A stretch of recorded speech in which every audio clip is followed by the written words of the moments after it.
Alright folks, let's dive into Prime Video's lineup for November 2024. 10 black-led films, all allegedly available right now. Some I've seen, most I haven't, so let's go. Good morning, Trina. Good morning, Captain Whitaker. We're starting off strong with Flight, starring the one, the only, Denzel Washington. Now, if you're thinking, wasn't this already on Prime? Yes, I think it was. But apparently it's back like a rebound fling that grows way too attached. Either that or I need to source new places to get my info from. Anyways, here we are. If you aren't familiar with this film, Denzel plays a commercial pilot whose relationship with alcohol and other substances is committed. So yes, he's piloting planes while getting hammered, if that wasn't clear enough. He managed to keep things all together though, no matter what, through and through. Well, at least until a major mechanical failure sends his plane into a nosedive. But with skill and experience that could make Han Solo jealous, he crash lands it with minimal casualties.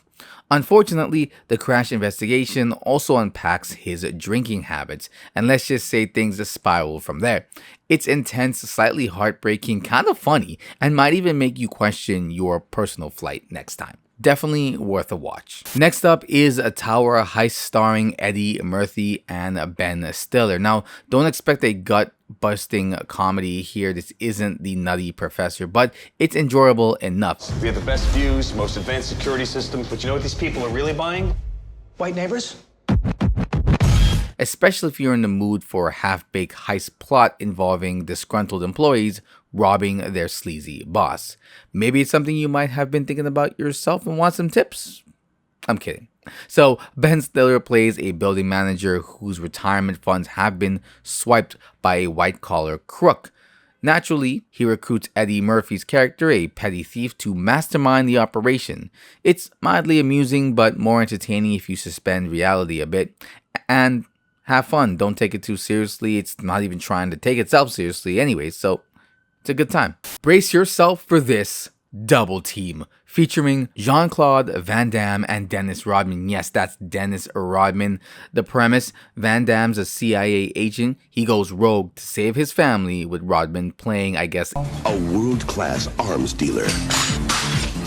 Did you open that? Yeah. With a flair for destruction. I don't know, man. let's just call it a 90s fever dream and enjoy the nostalgia, honestly, with this one. This is one of my maybe lists, I'll be honest with you. I'm not sure, to be honest. It feels like it could be unintentionally comedy gold, or maybe intentionally comedy gold.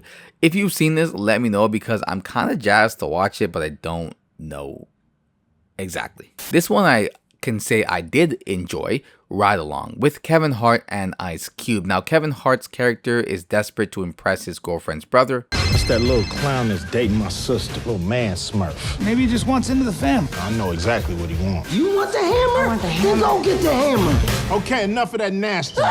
Baby, Ice Cube, who is a cop. He finally gets a chance to tag along on a shift, and as you can imagine, Kevin Hart's it in his usual way. Over the top screaming, non-stop talking, while Ice Cube just stays serious as he does normally. It's solidly funny, and a bonus, they've added a gag reel at the end, so you'll get even more laughs. One of the things I will just say as an ending note, I love Kevin Hart when he's got a counterbalance. And Ice Cube is, to me, that perfect counterweight. Sorry to inform you that your husband is dead. He died 2 years ago. He didn't die 2 years ago. Your husband, using the alias Dennis Archer, was murdered 3 nights ago. Here we have Absolute Deception, a title so generic it could be any thriller from the past 20 years. The plot involves a woman discovering her not-so-dead husband was actually living his best life in Australia without her, with another woman, until he gets murdered. Yeah, so he faked his death to start over, but then also gets murdered. For real. Drama ensues from there. I've got no idea if it's worth it, to be honest with you folks. But if anyone already has seen it, let me know if it's spicy or just plain lukewarm. Honestly, this one could go either way, so proceed with caution. There. Uh-oh, somebody got a boyfriend. I got vibrators older than that child. Next is Almost Christmas. On to our seasonal pick, Almost Christmas. This one stars Danny Glover as a widowed dad trying to get his dysfunctional family to play nice for 5 days. Think Home Alone, but with more adult problems and less slapstick comedy. Now, normally the only Christmas movie I sign up for is, well, Home Alone.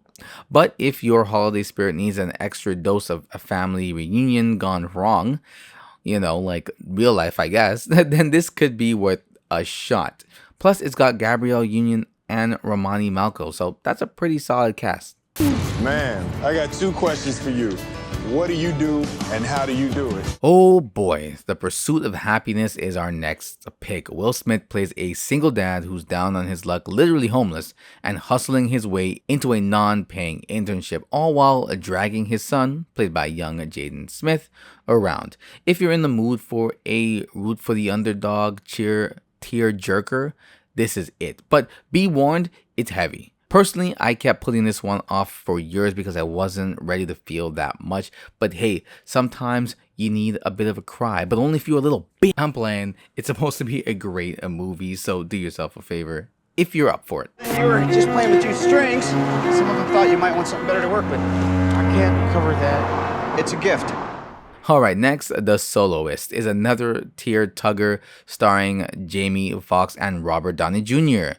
Jamie plays a homeless musician with serious talent but also serious struggles, and Donnie Jr. is the reporter who takes an interest in his story. If you like your drama with a side of redemption, then this one is worth a go. I've had friends swear by it, so here's hoping it lives up to the hype. Our whole lives we've been nobodies, invisible, the good kids. Not anymore. Alright, now for our pan-ultimate, we're diving into another family-friendly territory with Earth to Echo. This is the kind of feel-good, kid-centric adventure that channels E.T. vibes. A group of friends find a cute little robot who needs help, and chaos ensues. It's pretty much built for a cozy Saturday afternoon, especially if you've got young ones to entertain. Harry! Good God almighty! We haven't seen you in what? Must be 30 years or more. And lastly, but certainly not least, our ultimate is To Sleep with Anger. Now, this 1990s film has Danny Glover in a much darker role where he arrives at a friend's home and instead of spreading joy, sows chaos. Danny Glover pays an unexpected visit to his old friend who accepts him with open arms into his home, despite the fact that the household is already packed with people. Hard drinking yet charismatic, Glover both entertains and enrages his friend and his friend's wife. However, after his friend falls gravely ill, Glover decides to step in and take his friend's place in the household. Unfortunately, his intentions are far from pure and the consequences are tragic. It's got old school vibes, lots of drama, and a solid dose of tragedy. Definitely not your typical Danny Glover role, but hey, variety is the spice of life. I heard somebody say that somewhere. I don't know if that's true. Alright, so there you have it. Those are the 10 black-led movies that I thought were worth it that are coming to Amazon. There are a couple more, but I think those are the ones that I think are really worth watching. Alright guys, like, comment, subscribe, and until next time.